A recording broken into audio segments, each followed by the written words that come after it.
नमस्कार, मैं डॉक्टर अशोक त्रिपाठी आपका स्वागत करता हूं अपने channel history culture historiography and research methodology में। दोस्तों, अभी 3 तारीख को परशुराम जन्मोत्सव पूरे देश में धूमधाम से मनाया गया। उसी दिन अक्षय तृतीया का भी त्यौहार था, ईद का भी त्यौहार था।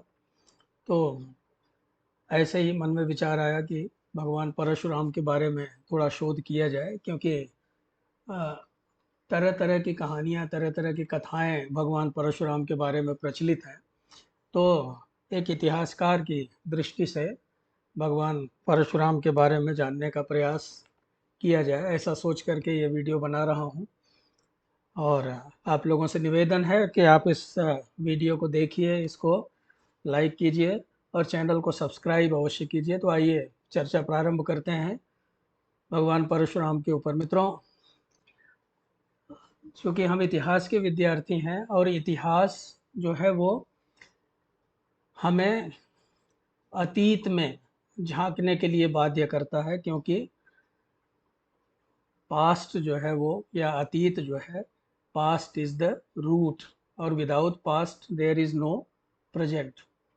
तो बिना भूतकाल के या बिना अतीत के वर्तमान का कोई अस्तित्व नहीं है, महत्व नहीं है। और हमारा जो अतीत है वो भूतकाल में निहित है। तो परशुराम जी के जीवन दर्शन को समझने के लिए हमें अतीत में छलांग लगानी होगी, अतीत में जाना होगा। मित्रों, परशुराम जी को विष्णु का छठा अवतार कहा जाता है। पहला अवतार था मीन, दूसरा कच्छप, तीसरा वाराह, चौथा नरसिंह, पांचवा वामन और छठे परशुराम।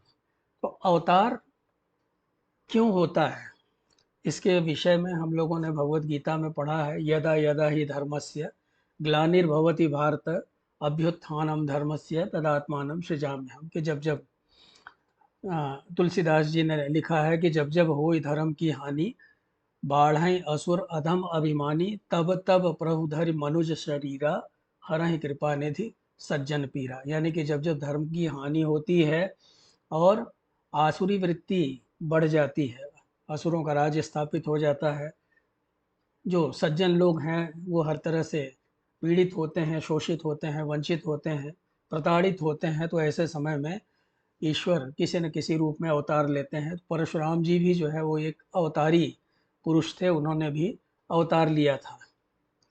भारतीय ऋषि गणों में अगर देखा जाए तो सर्वाधिक आकर्षक व्यक्तित्व भगवान परशुराम का था।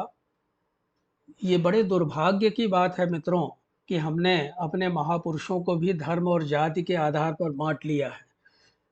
किसी ने अम्बेडकर को अपने पक्ष में कर लिया, तो किसी ने संत रविदास जी को अपने पक्ष में कर लिया, किसी ने परशुराम जी को अपने पक्ष में कर लिया।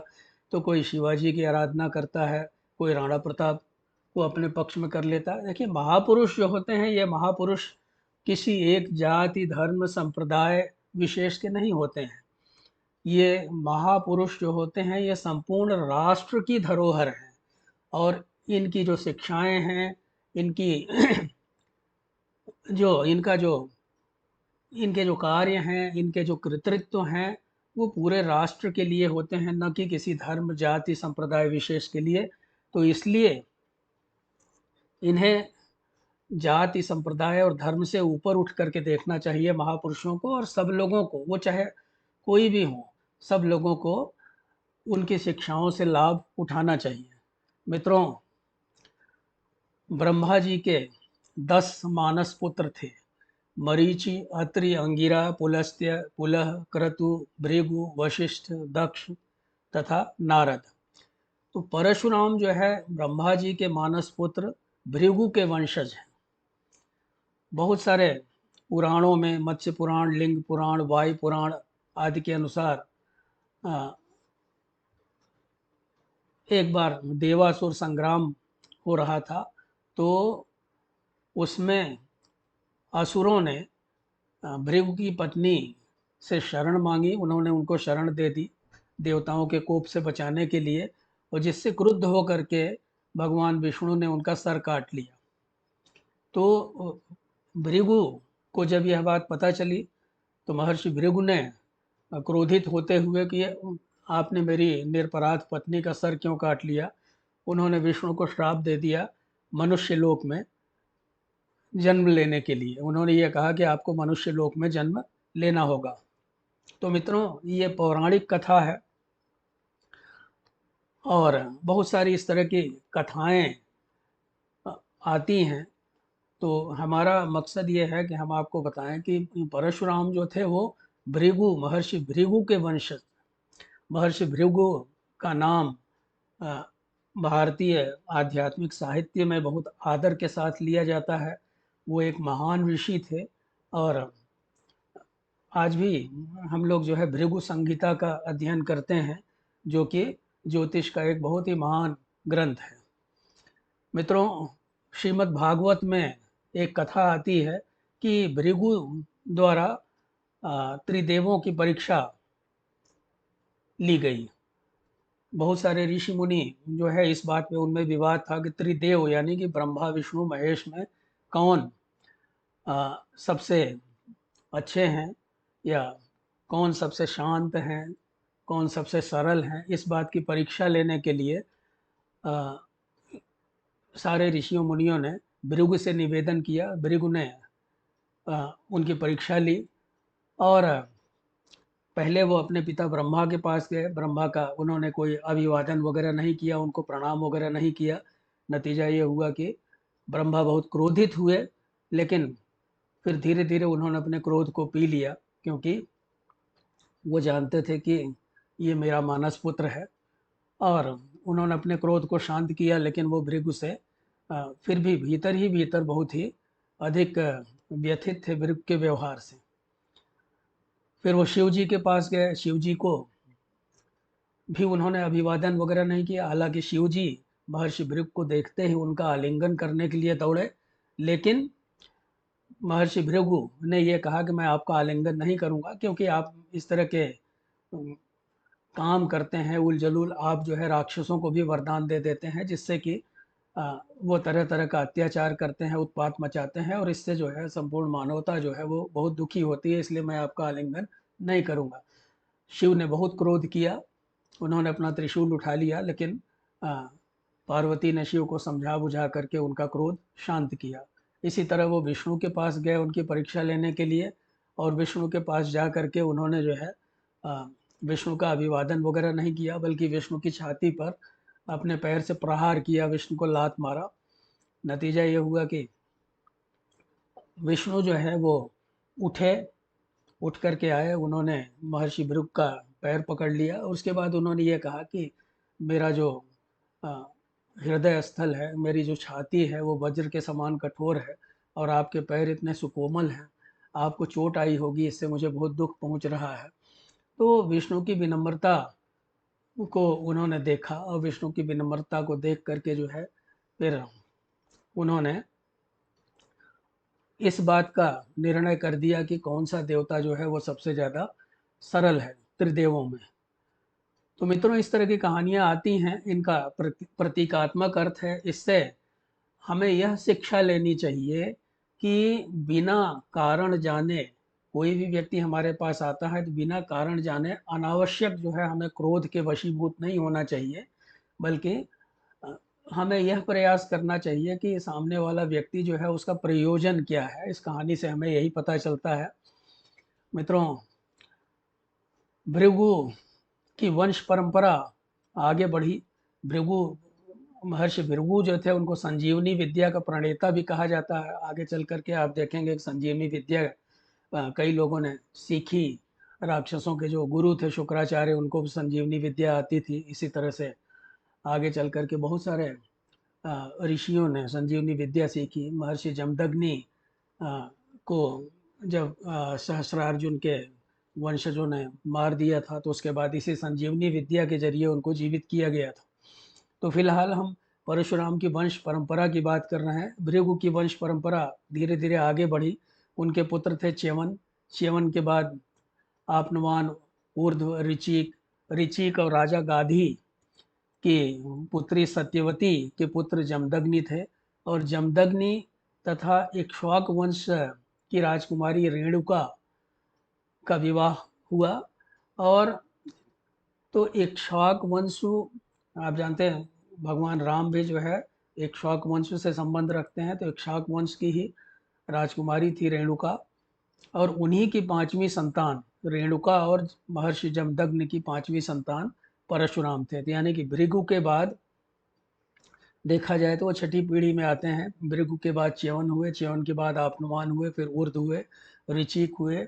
और ऋचिक की राजा गादी की पुत्री सत्यवती से शादी हुई, विवाह हुआ। उसके बाद जमदग्नि उत्पन्न हुए, और जमदग्नि जो है वो उन्होंने इक्ष्वाक वंश की राजकुमारी रेणुका से विवाह किया, और उनकी संतान परशुराम थे। पहले चार पुत्र जो थे महर्षि जमदग्नि के, वे थे वसु, वसुनाम, वसुमेण और विश्ववसु। और पांचवें परशुराम थे। इनके जन्म स्थान के बारे में बहुत विवाद है। ऐसा जो मान्यता है वो कहा जाता है कि सरस्वती नदी के तट पर जमदग्नि के आश्रम में वैशाख अक्षय तृतीया के दिन शुक्ल पक्ष में पुनर्वसु नक्षत्र में परशुराम जी का जन्म हुआ। इनके जन्म स्थान पे जैसे मैंने कहा कि बहुत विवाद है। कुछ लोग ये कहते हैं कि शाहजहांपुर में, आधुनिक शाहजहांपुर में जलालाबाद नामक स्थान में इनका जन्म हुआ था। और कुछ लोग ये मानते हैं कि जौनपुर ज़िले में, उत्तर प्रदेश के जौनपुर ज़िले में जमैथा में आज भी यमदग्नि का आश्रम है, जो कि वैदिक काल से ही विद्यमान है, ऐसी मान्यता है। और गोमती नदी के किनारे वहाँ उनका जन्म हुआ था। कुछ लोग ये कहते हैं कि जौनपुर जो है वो उनकी कर्म भूमि थी। तो जो भी हो, इस विवाद में न पड़ते हुए हम आगे बढ़ते हैं। भगवान परशुराम जो थे वो बचपन से ही बहुत ही मेधावी थे। उनकी शिक्षा दीक्षा का पूरा प्रबंध महर्षि जमदग्नि ने किया। शस्त्रों में वो पारंगत हो गए, और उसके बाद फिर उन्होंने शिव की आराधना की। भगवान शिव की आराधना करके उन्होंने सभी शस्त्रों के अलावा, शास्त्रों के अलावा शस्त्रों में भी उन्होंने पारंगत होने की विद्या हासिल की। शस्त्रों में भी वो पारंगत हो गए, और भगवान शिव उनसे इतने अधिक प्रसन्न हुए कि उन्होंने उनको एक फरसा दिया। और वो फरसा जो है वो जिसके कारण परशुराम जी पहचाने जाते हैं, जाने जाते हैं, वो सदैव उनके हाथ में आप देखते हैं रहता है। तो परशुराम जी इस तरह से शस्त्रधारी और शास्त्रधारी, यानी कि वो शस्त्रज्ञ भी हो गए और शास्त्रज्ञ भी हो गए। पहले उनका नाम बचपन में राम रखा गया था, लेकिन जब शिव जी से उनको परशु मिल गया तो उनका नाम परशुराम हो गया। तो इस तरह से उसके बाद से वो परशुराम कहलाने लगे। वो उनको ये वरदान दिया शिव जी ने कि उनको युद्ध में कोई नहीं जीत सकता, किसी प्रकार से भी नहीं जीत सकता। दुनिया के, संसार के सबसे बड़े धनुर्धर के रूप में उनकी पहचान हुई। मित्रों, यार्तिकावर्त देश का राजा चित्ररथ एक बार महर्षि जमदग्नि के आश्रम के पास विचरण कर रहा था, और नदी के किनारे वो अपनी पत्नी के साथ उन्मुक्त विहार कर रहा था। तो इस तरह से महर्षि जमदग्नि की पत्नी स्नान करने के लिए नदी में गई हुई थी। अब आप जानते हैं कि अगर कोई व्यक्ति आपके सामने उन्मुक्त रूप से काम वासना में लिप्त हो, तो ऐसी स्थिति में दूसरे के मन में भी वासना जागृत हो जाती है।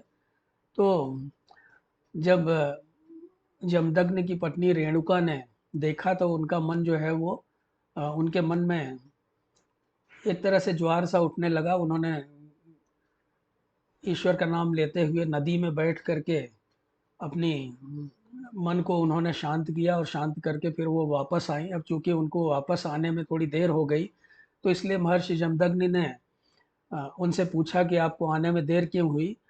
तो उन्होंने कोई उत्तर नहीं दिया ना। तो महर्षि जमदग्नि तो त्रिकालदर्शी थे, उन्होंने अपनी योग विद्या से पता लगा लिया कि, और फिर वो बहुत क्रोधित हुए, और क्रोधित हो करके उन्होंने अपने पुत्रों की परीक्षा लेनी चाहिए, और उन्होंने अपने पुत्रों से ये कहा कि अपनी माता का सर काट डालो। उसने अपराध किया है तो इसलिए उसको दंड मिलना चाहिए। पहले उन्होंने वसु को बुलाया, वसु ने ये कहा कि ये संभव नहीं है, क्योंकि हमें आपने यही शिक्षा दी है कि मातृ देवो भव पितृ देवो भव। तो जब गुरु देवो भव, जब माता देवता होती है, पिता देवता होते हैं, गुरु देवता होता है, तो हम कैसे इनका सर काट सकते हैं। तो वसु ने भी मना कर दिया, वसुनाम ने भी मना कर दिया, वसुमेढ़ ने भी मना कर दिया, विश्ववसु ने भी मना कर दिया। तब उन्होंने परशुराम से कहा। परशुराम ने पिता की आज्ञा का पालन किया और अपने फरसे से माता का सर काट डाला। इससे प्रसन्न होकर के महर्षि जमदग्नि ने परशुराम से कहा कि बेटा, तुमने मेरा कहा माना, तुम मुझसे वर मांगो, तुम क्या चाहते हो। तो परशुराम ने यह कहा कि मेरी माता जी को पुनः जीवित कर दीजिए। तो उन्होंने माता जी को फिर से जीवित कर दिया। अब महर्षि जमदग्नि ने क्रोधित होकर के अपने बाकी के 4 पुत्रों को मूक बधिर होने का श्राप दे दिया था। तो परशुराम जी ने कहा कि मेरे भाइयों को भी श्राप मुक्त कर दीजिए। तो इस तरह से उनको भी श्राप मुक्त कर दिया गया और पूरी तरह से वो स्वस्थ हो गए। मित्रों, बहुत सारी कथाएं भगवान परशुराम जी के साथ जुड़ी हुई हैं। अब जैसे यार्तिकावर्त देश का राजा चित्ररथ की बात हमने आपको बताई, इसी तरह से महिष्मती नगरी का नाम आप लोगों ने अवश्य सुना होगा। यह है वंश की राजधानी थी महिष्मती नगरी। और कार्तवीर सहस्रार्जुन जो था वो वहाँ का शासक था। इस वंश में है वंश में एक से एक प्रतापी शासक हुए थे, प्रतापी राजा हुए थे। और ये सभी जो है वो महर्षि भृगु को अपना आराध्य मानते थे और भृगु वंश के लोगों को ही अपना जो है वो गुरु मानते थे। तो इस तरह से काफ़ी संपन्न राज्य था है वंश का। कार्तवीर या सहस्त्रार्जुन यहाँ का शासक था परशुराम जी के समय में। सहस्त्रार्जुन का नाम पहले कार्तवीर्य था, सहस्त्रार्जुन बाद में हुआ। इस पर हम आते हैं।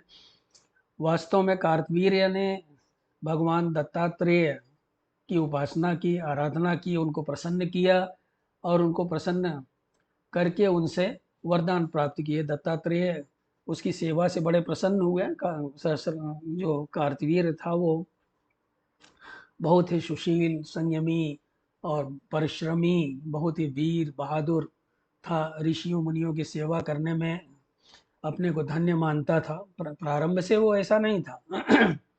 तो इस तरह से दत्तात्रेय ने उससे ये कहा कि वरदान मांगो। तो उसने ये पहला वरदान यही मांगा कि मैं अजेय हो जाऊं।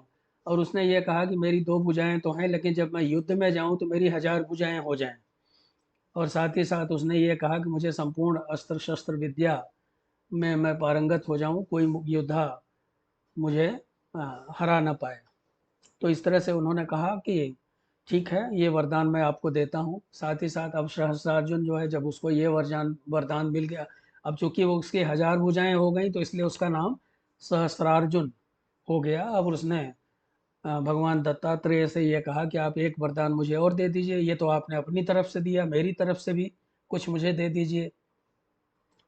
तो उन्होंने ये कहा कि अगर मैं सन्मार्ग से विचलित हूँ, उसने यही मांगा कि अगर मैं सन्मार्ग से विचलित हूँ तो ऐसी परिस्थिति में मुझे संभालने के लिए जो ऋषि मुनि हैं वो आ जाएं। तो इस तरह से वरदान पाने के बाद धीरे धीरे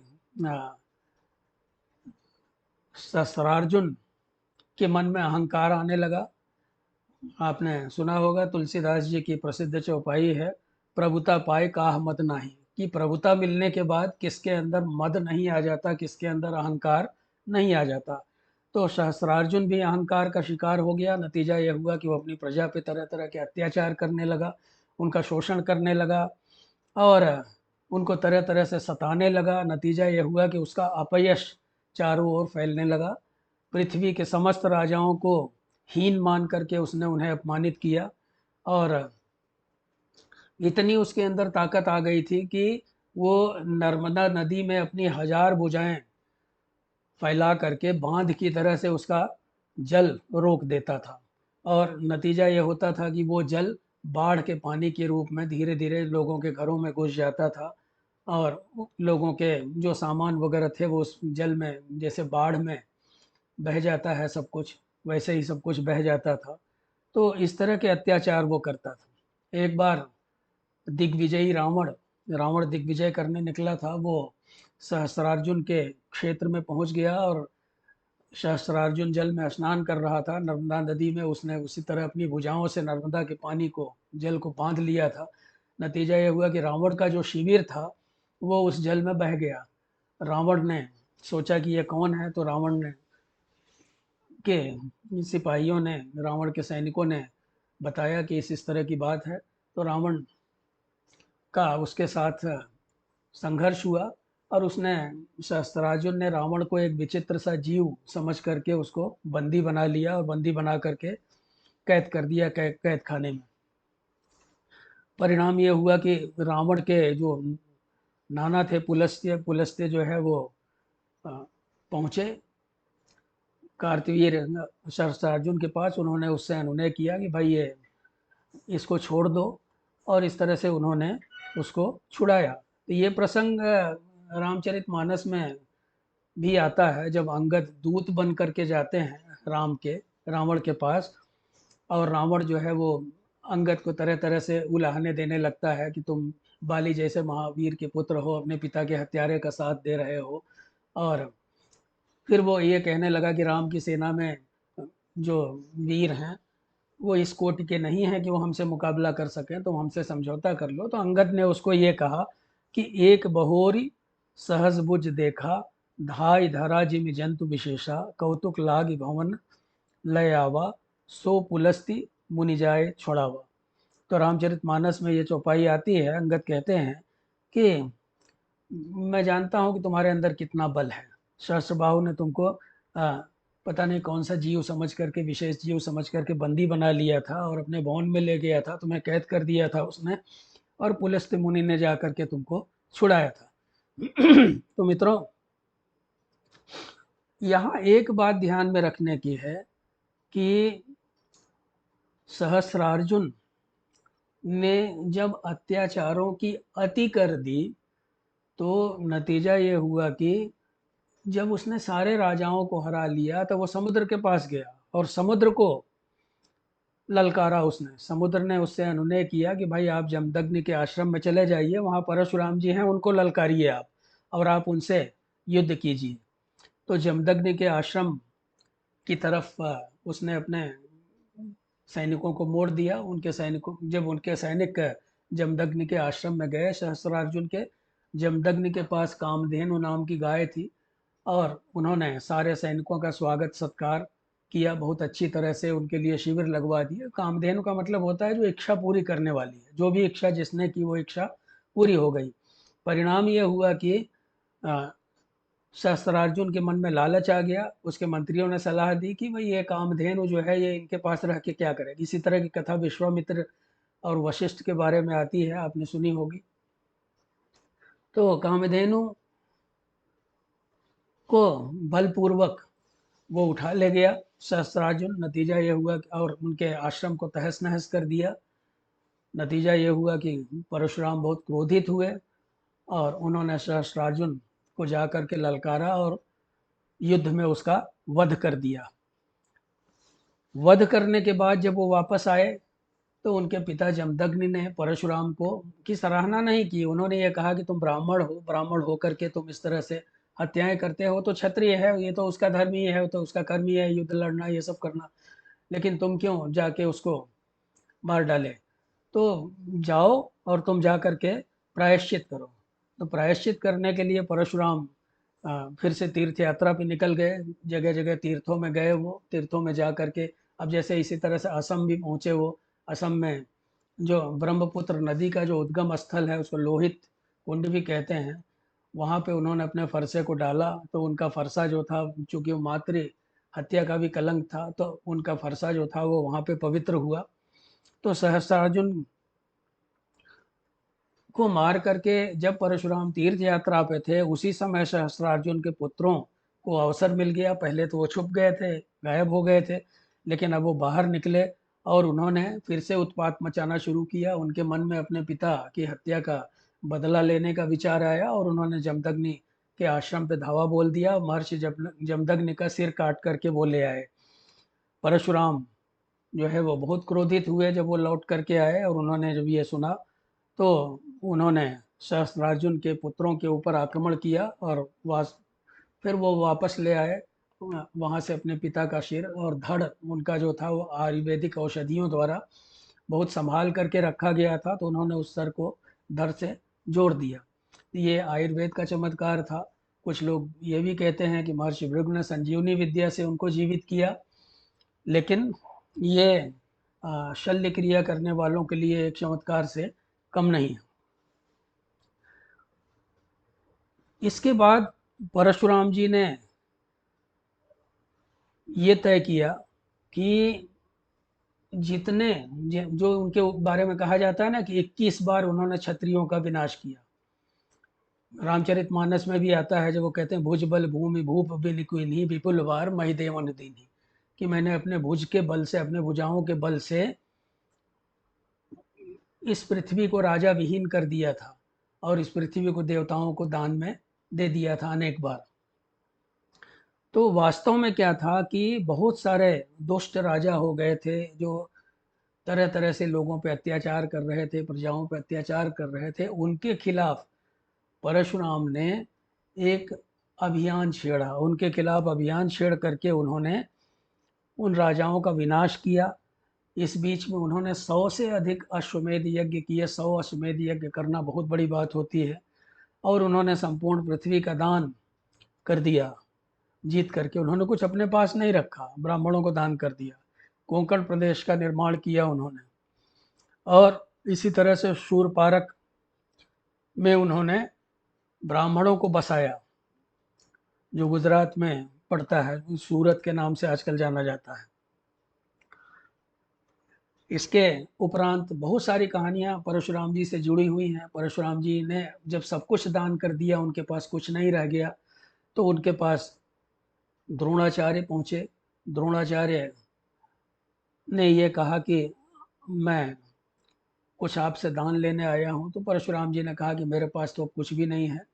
तो उन्होंने ये कहा कि आपकी जो धनुर्विद्या है वही मुझे सिखा दीजिए। तो उन्होंने कहा ठीक है, जैसी तुम्हारी इच्छा। तो द्रोणाचार्य ने परशुराम जी के शिष्य के रूप में उनके पास रह करके धनुर्विद्या सीखी, और उसके बाद वो अमर हो गए। मित्रों, इसी तरह से कर्ण ने परशुराम जी से शस्त्र की शिक्षा ली थी।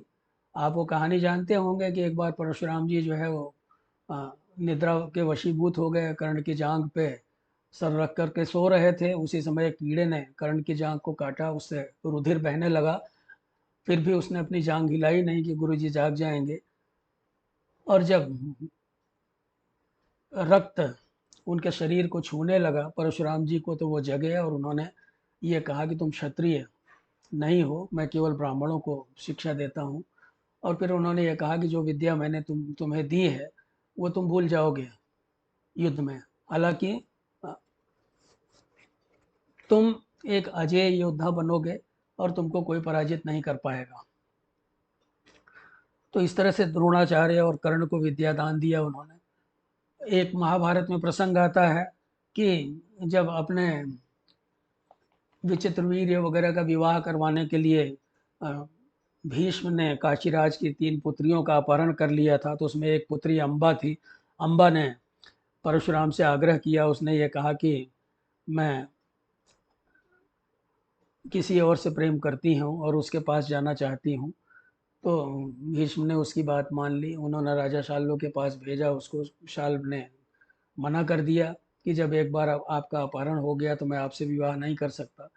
वही अम्बा फिर परशुराम के पास पहुंची। परशुराम ने अम्बा को न्याय दिलाने के लिए, उसके सम्मान की रक्षा करने के लिए भीष्म के साथ युद्ध किया। ये युद्ध काफ़ी समय तक चला, लेकिन बाद में भीष्म ने ये कह दिया कि भाई परशुराम जी ने ये कह दिया कि अब इस युद्ध को मैं और ज़्यादा लंबा नहीं खींच सकता, क्योंकि भीष्म को पराजित करना भी बहुत कठिन है। और वो युद्ध अनिर्णीत ही रहा। अंत में अम्बा ने तपस्या की, शिव जी को पसंद किया, बाद में वो शिखंडी के रूप में पैदा हुई, और फिर भीष्म ने का वध उसी के कारण हुआ। ये सब कथाएं आप जानते हैं। परशुराम जी को श्री विद्या का प्रवर्तक कहा जाता है, जो कि एक गोपनीय विद्या है। मित्रों, रामायण में सीता स्वयंवर का एक बहुत ही रोचक प्रसंग है, जो कि परशुराम लक्ष्मण संवाद के रूप में जाना जाता है। खास करके रामचरितमानस में तुलसीदास के आपने सुना ही होगा, नाथ संबोधन। जब शिव जी का धनुष टूट गया तो परशुराम, चूंकि शिव को अपना आराध्य मानते थे, अपना गुरु मानते थे, तो इसलिए जो है उनको बहुत क्रोध हुआ और वो राजा जनक के दरबार में पहुंचे। वहां सब डर गए। तो जब राम से उन्होंने पूछा तो राम ने क्या कहा कि नाथ संबोधन भंजन हारा हो ही को एक दास तुम्हारा, आय सुकाह कही किन मोही, सुन रिसाए बोले मुनि कोही, सेवक सो जो करे सेवकाई, अरि करनी कर करिय लड़ाई, सुनऊ राम जे शिवधन तोरा, सहस बाहु समसोर मोरा, सो बिलगाई बिहाय समाजा, नत मारे जई हैं सब राजा। तो इस तरह से उन्होंने राम को एक तरह से चेतावनी दी कि जिसने भी शिव का धनुष तोड़ा है वो अलग हो जाए, नहीं सहस्त्रबाहु के समान मैं उसकी हत्या कर दूंगा। बाद में लक्ष्मण के साथ उनका काफ़ी वाद विवाद चलता है, विश्वामित्र बीच बचाव करते हैं और अंत में राम परशुराम जी समझ जाते हैं कि भगवान राम जो है विष्णु के अवतार है, और उन्होंने आ, राम की प्रदक्षिणा कर वापस फिर वो तपस्या के लिए चले गए। तो इस तरह के बहुत सारे प्रसंग आते हैं मित्रों। हमें जगह जगह रामायण में, महाभारत में, प्रसन्न राघव नाटक में, चरक संहिता में, भट्टिकाव्य में, हनुमान नाटक में, कालिदास के मेघदूतम में, रघुवंशम में, केशव की रामचंद्रिका में, तुलसीदास के रामचरितमानस में और तमाम पुराणों में हमें परशुराम जी के बारे में तरह तरह के रोचक प्रसंग मिलते हैं। मित्रों, एक बात ये भी कही जाती है परशुराम जी के बारे में कि जो 7 लोग चिरंजीवी हैं उनमें परशुराम जी भी हैं। अश्वत्थामा बलिर्व्यासो, हनुमांश्च विभीषण, कृपः परशुरामश्च, सप्तेतै चिरंजीविनः। अर्थात कि अश्वत्थामा, बलि, व्यास, हनुमान, विभीषण, कृपाचार्य और परशुराम, ये 7 चिरंजीवी हैं। इसका अर्थ यही लेना चाहिए मित्रों कि इन लोगों ने ऐसे कार्य किए हैं कि ये आज भी हमारे हृदयों में जीवित हैं, अर्थात अमर हैं। जब भारत और चीन का युद्ध हो रहा था 1962-63 ईस्वी में, उस समय भारत के राष्ट्र कवि रामधारी सिंह जी दिनकर जी ने एक कविता लिखी थी जिसका नाम था परशुराम की प्रतीक्षा। तो परशुराम की प्रतीक्षा में रामधारी सिंह दिनकर जी का दर्द छलक करके सामने आया था।